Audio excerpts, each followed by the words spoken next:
আজকে আমরা r to the power n ও c to the power n এ ভেক্টর নিয়ে আলোচনা করব। একটা প্রশ্ন দেওয়া আছে u ইজ ইকুয়াল টু 0,0,1 এবং v is equal to 0,2,2 vector দ্বয় বিবেচনা করো u ডট v এবং u ও v এর অন্তর্ভুক্ত কোণ নির্ণয় করো। এখানে দুইটা জিনিস করতে হবে, u ডট v বের করতে হবে এবং তাদের অন্তর্ভুক্ত কোণ। প্রথমে আমরা লিখব দেওয়া আছে u এর মান তুলব আর v এর মান তুলব। এবার কি u ডট v বের করব, তাহলে u এর মান তুলব ইন্টু v এর মান তুলব।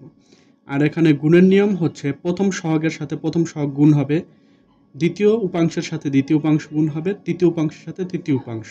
তাহলে এই যে 0 ইন্টু 0, 0 ইন্টু 2, 1 ইন্টু 2, তাহলে আমরা কত পাচ্ছি 0 প্লাস 0, 2 একে 2, তাহলে আমরা কত পাচ্ছি 2 পাচ্ছি।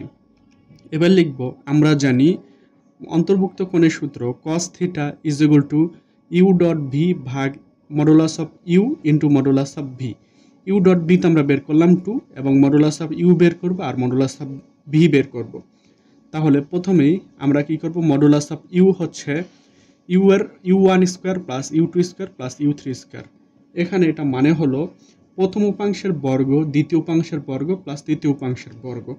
তাহলে আমরা কত পাচ্ছি root over 0 square plus 0 square plus 1 square. তাহলে আমরা কত পাচ্ছি শুধু 1 পাচ্ছি। এবার root v is equal to কি হবে, root over v1 square plus v2 square plus v3 square. এটা হচ্ছে প্রথম উপাংশের বর্গ দ্বিতীয় উপাংশের বর্গ তৃতীয় উপাংশের বর্গ। তাহলে আমরা পাচ্ছি 0 স্কোয়ার প্লাস এই যে 2 স্কোয়ার প্লাস 2 স্কোয়ার। তাহলে আমরা কত পাচ্ছি 2 রুট 2 পাচ্ছি।